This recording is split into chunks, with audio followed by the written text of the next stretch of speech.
Kemudian yang kedua, terkait dengan hukum mempelajari sirah Nabi sallallahu alaihi wasallam. Apa hukumnya? Hukumnya terbagi dua. Hukumnya terbagi dua. Kadang dia fardu ain dan kadang dia fardu kifayah. Fardu ain itu apa artinya? Fardu ain itu artinya wajib atas setiap individu muslim mempelajari. Nggak boleh dia tidak belajar. Setiap orang pasti ditanyai tentang itu. Iya. Kenapa menjadi fardu ain? Antum sendiri tahu bahwa keselamatan sakaratul maut, syahadat asyhadu an la ilaha illallah Muhammad Rasulullah. Pertanyaan di alam kubur, ditanya siapa yang nabi yang kamu utus? Tidak ada yang bisa lolos, harus dia jawab pertanyaan itu. Di hari kiamat akan ditanya, Mada ajabatumul mursalin, bagaimana kalian menjawab para rasul? Jadi itu kewajiban. Ada sudut fardu ain di situ. Iya, fardu ain. Dan ini sudah saya pernah terangkan ya di kitab Thalatsatul Usul. Sudut fardu ainnya itu di mana? Sudut fardu ainnya di mana? Antum masih ingat atau tidak? Ada yang ingat di sini? Hah? Sudah lama pelajarannya. Sebelum corona Ustadz, kemarin dipelajari. Banyak hilang kemarin dengan virus corona. Sallallahu alaihi wasallam. Baik, jadi pokoknya itu kembali kepada 4 hal yang fardu ain untuk dipelajari. Satu, mengenal nama Nabi sallallahu alaihi wasallam paling depan, nama beliau Muhammad. Terus yang kedua, mengenal bahwa beliau adalah hamba dan rasulnya dan penutup para nabi dan para rasul. Itu sudut kewajiban yang kedua. Sudut kewajiban yang ketiga, mengenal bahwa beliau datang dengan bayyinat, al-huda, dengan petunjuk, dengan agama yang hak. Dan sudut yang keempat, iya, adalah kita mengenal Nabi sallallahu alaihi wasallam dengan hal yang, bahwa hal yang menjelaskan benarnya beliau dan kebenaran Rasulnya itu adalah Al-Quranul Karim. Itu 4 hal dari sudut fardu ain. Selain daripada itu masuk ke dalam fardu kifayah. Itu hukum yang kedua, fardu kifayah. Apa itu fardu kifayah? Fardu kifayah itu artinya kalau sudah ada sebagian dari umat ini yang mempelajari, maka gugur kewajiban terhadap yang lainnya. Itu fardu kifayah namanya. Iya. Tapi dia tetap masuk di dalam pembahasan ilmu. Sangat dianjurkan untuk mempelajarinya. Sangat dianjurkan untuk mempelajarinya. Iya. Baik. Tapi di masa sekarang ini subhanallah ya, pembahasan tentang sirah itu termasuk hal yang penting. Dan kadang selalu harus diulangi. Karena alasan pertama karena banyak kejahilan. Banyak kejahilan di tengah umat terhadap sirah Rasulullah sallallahu alaihi wasallam. Karena kurang diingatkan. Iya. Kemudian yang kedua, banyaknya kaum munafikin dan orang-orang kafir yang menebarkan isu-isu buruk terkait dengan Rasulullah sallallahu alaihi wasallam dan agama Rasulullah sallallahu alaihi wasallam. Maka mengkaji dari sirah beliau itu termasuk hal yang sangat penting dan harusnya banyak diulangi. Ya, di masa ini. Baik. Jadi ini makna siratul Rasul. Saya sudah kasih 3 pembahasan di sini ya. Tentang kata sirah.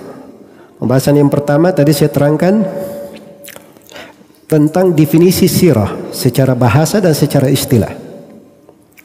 Pembahasan yang kedua saya sudah berikan ke antum bagaimana kedudukan ilmu sirah di tengah para as-salaf. Mereka mempelajarinya seperti mempelajari Al-Quran, menganggapnya sebagai ilmu akhirat, ilmu dunia dan akhirat. Dan yang ketiga, saya sudah terangkan hukum mempelajari sirah. Hukumnya tadi ada berapa? Ada dua. Ada fardu ain dan ada fardu kifayah. Kita sudah tahu fardu ainnya pada 4 hal. Selain daripada itu disebut dengan nama fardu kifayah. Baik, pembahasan yang kedua tersusun dalam bentuk mandhumah, karena penulis di sini berkata mandhumatan. Jadi nazam. Nazam itu artinya syair. Orang Arab itu pembicaraannya cuma 2. Kalau bukan syair maka nithir namanya. Ada syair dan ada nithir. Syair itu pembicaraan yang tersusun. Ada timbangannya. Ada timbangannya. Dia kurang 1 huruf, lebih 1 huruf, itu merusak timbangan namanya. Dan orang Arab tidak bisa mengucapkan itu di syair. Ya kalau mereka bersyair itu timbangannya pas. Dia kurang 1 huruf, itu dianggap orang yang lemah berbahasa. Kalau dia bisa mengucapkannya. Kalau orang Arab yang fasih, dia kurang 1 huruf, dia tidak sanggup mengucapkan. Orang Arab yang fasih. Jelas ya? Baik, jadi itu timbangan syair namanya. Itu namanya syair. Selain daripada syair, itulah pembicaraan biasa. Pembicaraan biasa. Jelas ya? Pembicaraan biasa. Iya. Jadi itu 2 pembicaraannya orang Arab. Nah, ini pembicaraan yang ada di dalam buku ini sifatnya adalah mandhumah. Mandhumah. Disebut oleh penulis dengan bahasa apa tadi? Al-Arjuzah. Dengan bahasa apa? Al-Arjuzah. Apa tadi Al-Arjuzah itu? Sudah lupa? Al-Arjuzah tadi apa? Dari Bahru Ar-Rajaz. Apa kata kuncinya Bahru Ar-Rajaz? Fi abhuril arjazi bahrun yashulu. Mustaf'ilun, mustaf'ilun, mustaf'ilun. Saya bilang tadi mustaf'ilun bisa berubah menjadi 5 kata. Apa itu? Mafa'ilun 1. Maf'ulun 2. Fa'ulun 3. Fa'ilatun 4. Terus fa'ilatun yang ke 5. Itu ada di rangkaian penulis ya. Coba antum lihat di sini. Wa ba'du haka. Ini wa ba'duha itu mafa'ilun namanya. Haka siratar itu haka sirata itu juga mafa'ilun. Rasuli itu fa'ulun. Jadi wa ba'duha kasiratar rasul itu mafa'ilun mafa'ilun fa'ulun. Mandhumatan ini mustaf'ilun. Mujazatal ini yang saya bilang tadi fa'ilun atau fa'ilatun. Jelas ya? Fa'ilatun. Mujazatal fusuli ini fa'ulun. Begitu cara mengukur timbangannya. Baik, kalau antum tahu timbangan, banyak hafal syair-syair, nanti bisa buat syair sendiri, bisa merangkai. Jelas ya? Bisa merangkai. Tapi itu ada ketentuan lainnya selain daripada itu. Belajar bahasa Arab dulu yang benar. Terus yang kedua banyak menghafal kosakata. Kemudian yang ketiga dia belajar ilmu balaghah supaya tahu tata cara bahasa Arab. Iya, dan bagaimana kehidupannya orang Arab sehingga dia bisa dalami. Nah, itu ada beberapa ketentuannya kalau mau bikin syair. Ada yang menyebutkan sampai lebih 20 ketentuan kalau mau menjadi seorang penyair. Tapi bisa kalau antum banyak menghafal bisa. Ya saya bilang bisa ya. Tapi bagaimana bisanya ya tergantung antumnya kayak gimana.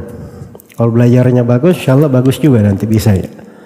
Berikutnya, yang ketiga berisi pada pasal-pasal yang ringkas, mujazatal fusuli. Jadi ini pembahasan ada fusulnya. Maksudnya di sini fusul jamak dari fasal. Fasal itu masail yang dimaklumi dalam satu bab. Ini satu bab pembahasannya. Semuanya tentang, misalnya ini semuanya tentang syarat jual beli. Di syarat jual beli ini ada pembahasan tentang syarat al-ma'lumiyah, ada syarat tentang ridha. Ini disebut fasal, ini disebut fasal. Kayak gitu. Nah, sama di bab sirah itu ada beberapa pembahasan di dalamnya. Jadi ini berisi sejumlah pembahasan. Sejumlah pembahasan, tapi pembahasannya itu mujaz, ringkas. Iya, ringkas. Apa itu artinya mujaz? Mujaz itu artinya dia sempurnakan makna dalam kalimat-kalimat ringkas. Jadi kalimatnya ringkas tapi maknanya banyak, lengkap begitu. Nah, itu mujaz namanya, meringkas. Baik, dan penulis di sini memakai metodologi ini. Ya, beliau menyebutkan ringkas sekali. Beliau menyebut ringkas. Global ringkasannya, beliau meringkas isi dari manzumah ini menjadi dua bagian. Bagian yang pertama adalah hawadits as-sirah an-nabawiyah al-makkiyah.